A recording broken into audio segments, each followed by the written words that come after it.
Hello everyone, welcome to Adventures in Good Health, the place where we discuss natural approaches to good health. I'm your host, David Maloof. Okay, so let's talk about a situation we have primarily in the US, though it does definitely happen elsewhere, and that is obesity. In the US, a very large percentage of the U.S. population, adult population, is obese. I mean, at least a third to potentially half or more. That's a lot of people. And there's a lot of different things that can cause obesity. Now, Dr. Stephen Tates, Dr. Tates Herbal Tinctures and Tonics, has an herbal fat burner that they've had for many, many years. And a lot of people take it and it does help them. But I want to learn more. I'd love to know, what does the tonic do? Who takes it? What's in it? Why did Doc choose those particular herbs? And are there any other particular considerations that someone might need to be aware of before they would take the tonic? So let's go straight to the source. So my guest today is Dr. Stephen Tates. Dr. Tates is a master herbalist, and he is a naturopath. Doc is also an ambassador of integrative medicine, and he has over half a century of herbal medicine experience. That's a lot of experience, and I think a lot of that time and effort and experience has gone into his herbal fat burner. Is that a safe description? Is that a safe way of saying that? Yeah, that's a safe way of saying that. But when you say, half a century, and I like that sound. Yes. It's like, wow, have I been doing that long now? 50 years sounded, okay, but Doc, half a century just is like, wow. But Doc, compared to the age of the mountains, you're but a baby. How's that? I like that. I'm going to use that. You don't have a patent on that, do you? No, compared to the age of the mountains, Doc, you're fine. Yeah, that's a great compliment. I'll be sure to impress my guests with that one going forward. There you go. So, Doc, your herbal fat burner, you've had it on the market for what, 20 years or so? About 20 years, yeah. About 20 years. Mm-hmm. So I'm just going to jump right in. So who would take the herbal fat burner? Well, obviously, people that need to lose weight. We talked about before we started the blog that the percentage of people, children and adults, are either overweight or obese. So when you combine that together, you're looking at 2 out of 3 people in this country that have extra weight. If you stand near a school or in a mall or something and you count the number of people, actually it's better to count the number of people who are not overweight because it would be easier because the numbers would be smaller. Yeah. But, when I was growing up, when you saw somebody that was overweight or obese, that was more of a rarity. Now, it's a rarity to see people who are not overweight or obese. It's like this shift has happened. And with that shift, the decline in our health has accelerated with that change of fat and obesity in the body. And the problem with that is that constipation, that clogging, that obesity can contribute to a lot of different health problems, from inflammation to arthritis to eventually cancerous kind of conditions, inflammatory conditions, accelerates the aging.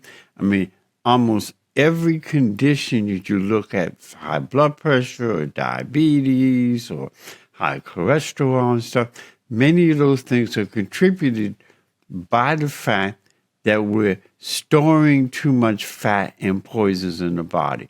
First in our stomach or in our gut. Okay. And then it absorbs like a stopped up sink to the rest of the body. And now a quick word from our sponsor, Dr. Tates Herbal Tinctures and Tonics. Dr. Tates offers the Herbal Blood Tonic, Doc's Detox, Herbal Male Tonic, Herbal Female Tonic, and the Herbal Fat Burner. If you would like to order your tonics or learn more information, you can go to drtates.online. And if you click the link in the description and enter the special promo code Adventures in Good Health 2024, you will receive 10% off your entire order. For more information, click the links below. And now back to the show. So Doc, you've got a couple of points there.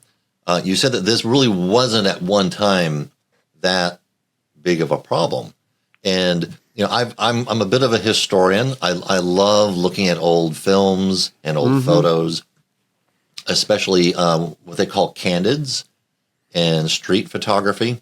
And there's a long history of street photography and candids in this country. It goes back well over 100 years. But it's interesting. I was watching I went to a website that this photographer traveled across the United States between 1969 and 1973. And he photographed thousands of people just doing their daily lives. And I was struck that almost everyone was slender. Right.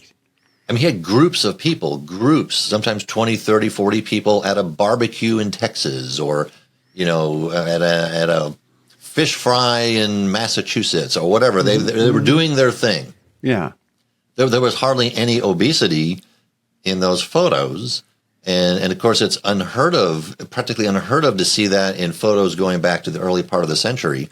So it's a problem that's growing. And even though this country has made significant strides in medical treatment in terms of treating cancer and diabetes and other issues, obesity, because it's growing, it's actually dragging down our life expectancy in this country. I mean, we kind of plateaued about maybe 15 years ago after showing a century and a half of improvement. We kind of plateaued, and now we've reached the point that China, which 50 years ago, their life expectancy was half that of a typical American, has now exceeded the United States. The life expectancy in China is now higher than the United States, despite the fact that most Americans have access to at least decent, better quality food, better choices, absolutely. But, yeah, and certainly we don't have any problems with access to food. Which might be another question. Which might be the problem. We have too much of an access to food. So obviously there's been a shift, and I'm not going to go into the whole history of the popularity of low-fat foods and pumping foods with sugars and stuff like that. That started in the 1970s. It's just interesting. For those of us who are old enough to remember the whole health craze, everybody started running, and it became fashionable to start running and biking and things. Yet simultaneously, we just kept getting bigger and bigger and bigger. And the one thing I can say from personal experience about weight gain is it will creep up on you. Unless you have a certain medical situation, it kind of creeps up, especially after you hit about age 30 or so. You can't eat the way that you used to be able to eat. And then before you know it, it's like it's all there. It's like it's there. So especially when you try some on and it doesn't fit right. Some of us are way past that even. But it does creep up. And so clearly this is a major problem. So, but there's different reasons, right? There could be medical conditions. So is there a particular reason why someone who is overweight, that they would not be a good candidate for the herbal fat burner? Typically, almost everybody who's overweight or obese needs to look at the fat burner.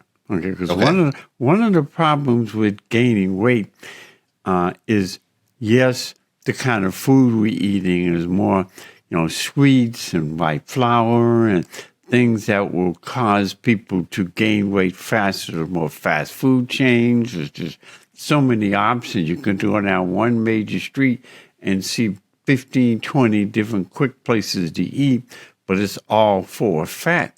The danger is that fat sits in the body, and one of the essential things that starts to happen is the bowel movement slows down. So when I see patients and they're overweight, one of the first questions I ask is, well, how frequently are you having bowel movement? And they'll say, normal. I say, well, what are you calling normal? Well, 1, 2, 3 times a week. And I'm like, no, you need to have bowel movement like every day. You need to have at least one good bowel movement for every time you eat. And if you eat nothing the whole course of the day, you still should have 1 or 2 really good bowel movements. And I have people say, I've never had bowel movement like that ever in my life. And when you're not getting that cleansing from what you're eating, assuming the body can digest and assimilate it, then it sits in the middle of the body and stores. We get the gas, it gets bloated, and then there's that backup of food waste or toxins, which we call fat, like a stopped up sink from our intestines to our lungs to our sinuses. So many times sinus allergies or respiratory issues can come from the accumulation of weight in the middle of our body. They can become toxic and then reabsorbed into other areas of the body, which contributes to that cholesterol, glucose problems, heart conditions, or just plain being obese and short of breath. But it starts in the intestines, and it starts there because the bowels are not moving good. And the bowels are not moving good because of what we're putting in our body and how we don't understand how to take care of our body. Okay, so anyone who is concerned about their weight is certainly someone who can certainly consider taking the herbal fat burner. Absolutely. Okay. Absolutely. Okay, so what does I'm getting a gist of what it does. So, but what does it do when someone takes the fat burner? In simple terms, it increases the cleansing of the body. Like I was saying, people get constipated or they have 1 or 2 bowel movements a week. The fat burner will help get the bowels moving more. Like a tree.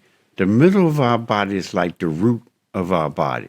Hands and stuff are like the limbs, and this is the flower of the plant. But our root area gets clogged with a lot of waste.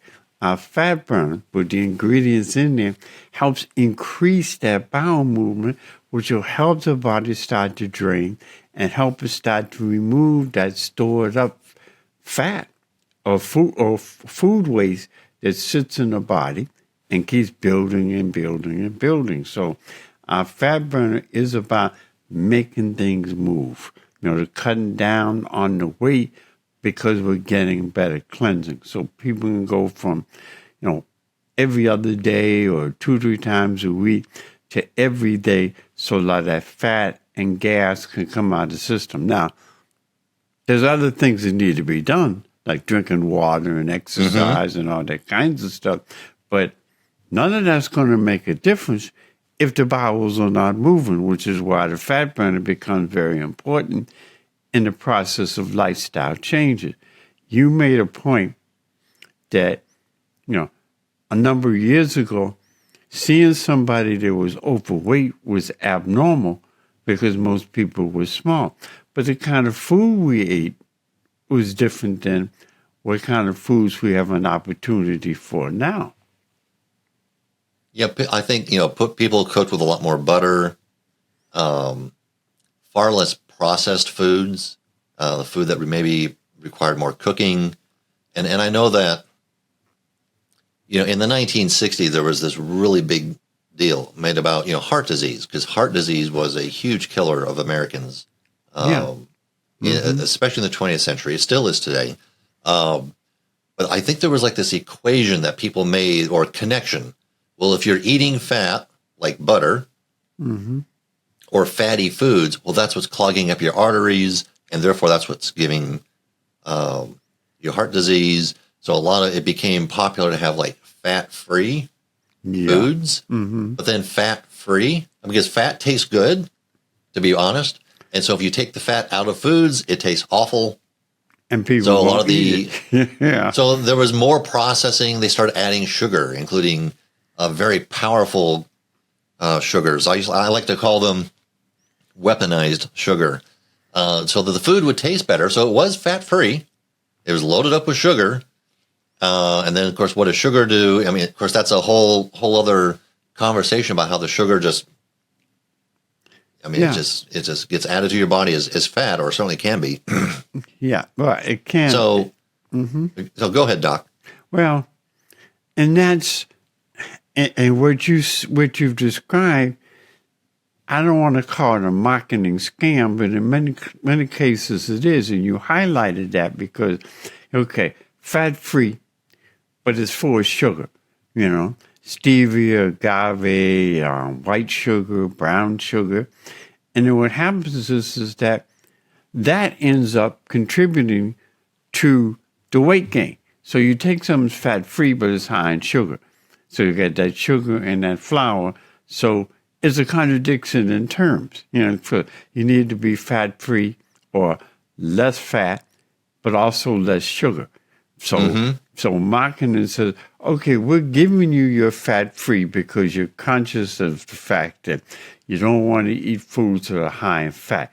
But then you look, and then it's full of sugar. And then the trick is, if you look at the label and say it says 8 grams of sugar, so you might think that particular food you have has 8 grams of sugar, but it actually has more than that, because the 8 grams of sugar is per serving. But if something you get has 4 servings and you eat that, 8 times 4 equals 32. So now you got 32 grams of sugar. So I mean, and obviously, I'm on the gist of what I'm getting with the fat burners. You're saying it has to connect with drinking more water and eating better, healthier, more sensibly.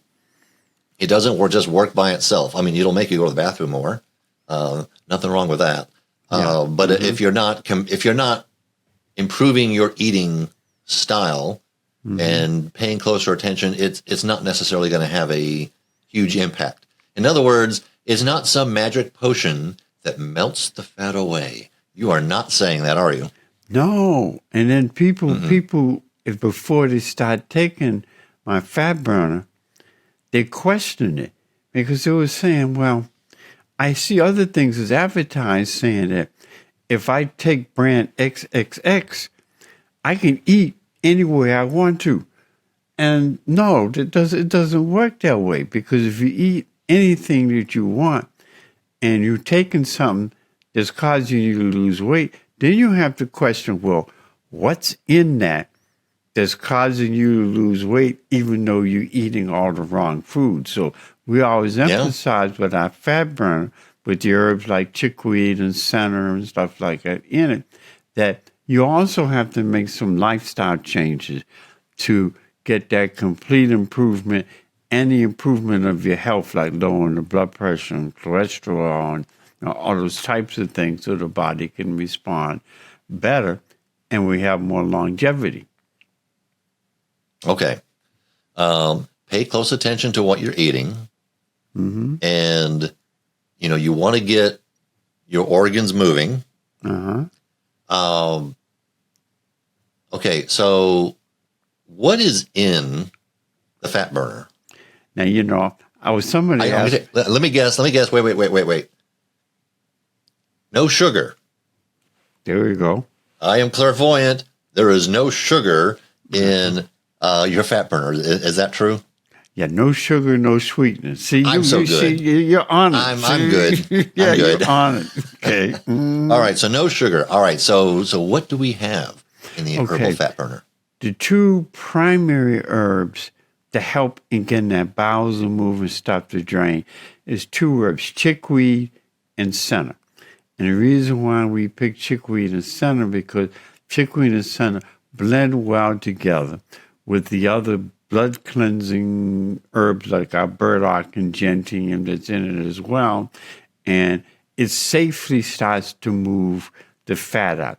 There's some products on the market that can move fat out, but it causes a lot of cramping, a lot of irritation, like you're about ready to deliver a baby kind of cramping. Okay. And we want the Chickweed and Senna because it does more. Like, let me give you an example. We have time to kind of break down the Chickweed and Senna. Yes, please. Okay. We'll go with the Chickweed first. And I wrote down some notes so that people who listen to the blog, they can slowly write down, the answers. Okay. Chickweed. And it's the leaf part, not the roots and stuff. It's the leaf. All right. It's the leaf. It's for constipation, helps stomach and bowel movement. It helps with blood disorders. It helps with blood disorders because many of the impurities in the blood came from our large and small intestines from all that weight and fat that we absorbed back into our blood. So as we get in the bowel movement, it's actually helping to start to cleanse the blood. But then it helps with obesity, we talked about before, but it also helps with asthmatic or sinus condition because as it stores in the middle of the body, it backs up and gets in the sinuses. So when you're taking like the Chickweed and including the Senna, it's moving things down this way, which so the clogged sinuses starts to drain that stuff to try to move it out. Because you hear people say, well, I have sinus condition and I feel that draining, but then it comes back up into my lungs and sinuses. And one of the real reasons for that is poor bowel movement, that every other day or every 2 or 3 days. So that Chickweed not only helps the bowels to move, but it helps the other areas of the body, like our blood and our sinuses, to start to move stuff out because we'll call it our intestines like the highway. The traffic jam has been removed from the highway so the traffic can flow. Things can come down and start to move out. But when you're constipated, stuff stays stuck. Okay. So that's why it helps you move. It helps you move, absolutely. Right. And it also helps with skin problems, boils, abscess. But boils and abscess are pockets of waste. Again, coming from the intestinal area in the body. See, so if people say, well, what are some of the priorities for the body? I say drinking water, exercise, sleep, bowel movement. Bowel movement, yeah, we have to have bowel movement. We have to have, because if you eat, and assuming the food is good for you, there's a digestion and assimilation, then there should be elimination of the stored up waste. Give you an example. Have you ever had pets? Pets, as in like little animals? Yeah, that little animals like dogs. Yeah, as a kid. Yeah. So if you fed the dog, what did you have to do? Got to take the dog out, so the dog can do its thing. You're bringing up. I had a Saint Bernard as a kid. Good. Bless you. Okay. Yeah, that was a chore. And we're not going to go there. Yeah. But see, so, and with babies, when you fed an infant or a child, there was always bowel movement. And with the baby, you could wave food in front of them. And they're like, what? You had a bowel movement? At least eat some of the food first. But as we get older, that natural cleansing process gets slower and slower and slower because of the things we eat that clog, constipate the body. And over time, the danger in that is that stuff can get so toxic that it can contribute to some very scary, life-threatening kinds of situations, not just obesity, from high blood pressure to cholesterol. Even early stages of cancer can start from stored up food waste in the body. And we call that auto-intoxication, basically. And you call that auto-intoxication? Auto-intoxication. In the natural realm, we use that word auto-intoxication, which is simple English means your body's intoxicated with that food waste that's fermented and spoiled in the body, and it's reabsorbed and can create some nightmares of health issues. I'm going to give you a quick example. You cook a meal. You have leftovers from that. You put those leftovers in a pot or Tupperware bowl, I'm telling my age, right? Mm-hmm. And you put it in the refrigerator. And several days, couple of weeks later, you see that in the back of the refrigerator. You don't even remember what was in it, okay? And when you open it up, this is in the refrigerator, got all that funny little white hairs and fermentation in there. You don't even want to clean the pot or the bowl. That same fermentation and spoiling goes on in our intestines, but even quicker, because this is not a refrigerator, this is a furnace. So that fermentation and spoiling comes quicker. So our fat burner with the chickweed and senna, which I'm going to talk about in a second, and the burdock and the gentian, which we always talked about before, the king and queen of bitters. That's right. Helps the blood, helps the bowels, help everything start to move that old fermented junk in the body. And that's why people love our fat burner, because they start to see results as they're making changes in their lifestyle. Now, I know you got a question, but I want to mention the Senna, because that's the chickweed and Senna work as a comparison. And now Senna, okay? Okay. Now, the Senna, very similar to the chickweed. It's very popular in India and in Africa. It's used in food and stuff. It helps with constipation, but the Senna stimulates the intestines.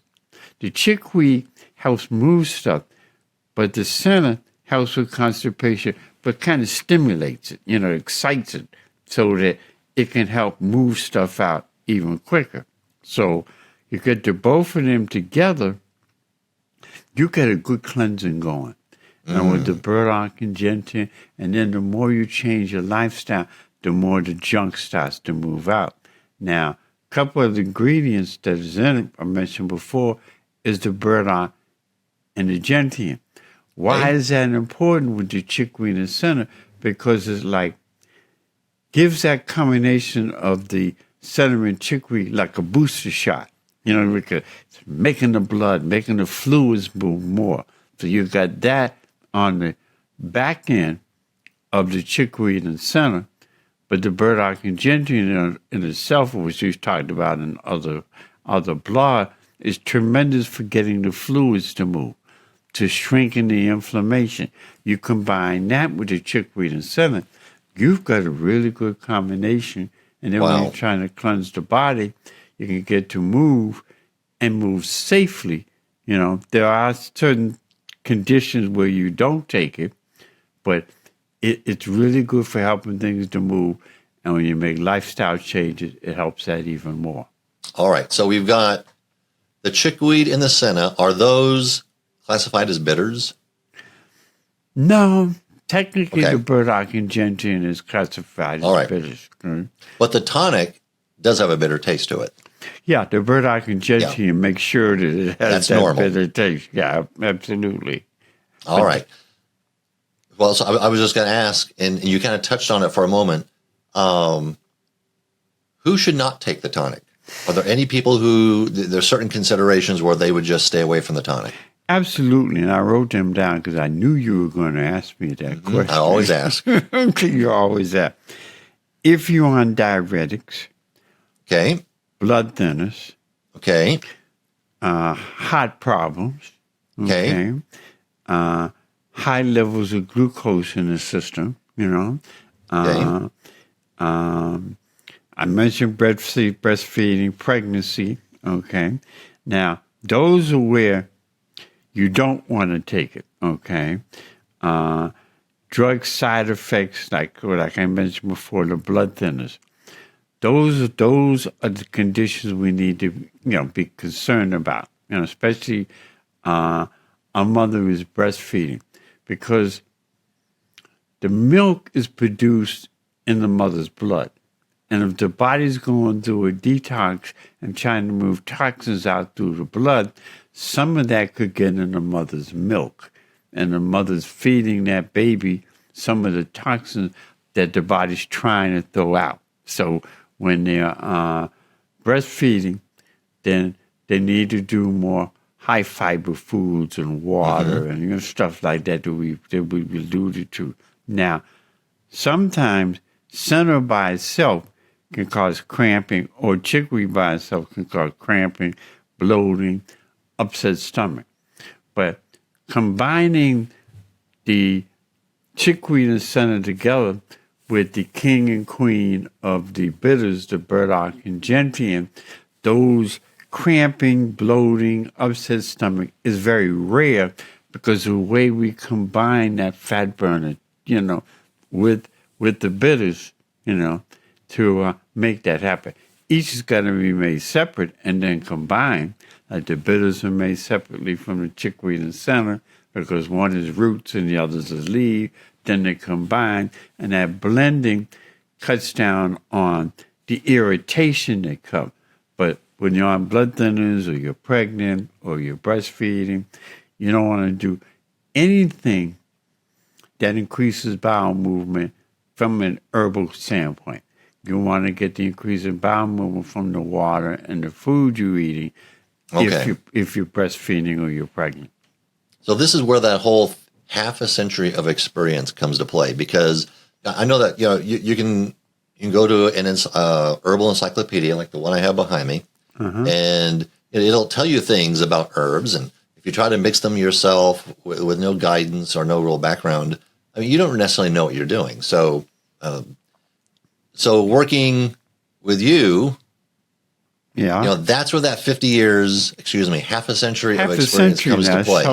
Comes to because I personally would not have known. To try, you got to do these different combinations so that they work together. It makes total sense. But I think a lot of people are very happy that you've already done the hard work on that. They can pick up the tonics online. Yes, they can. They're also it's available in stores.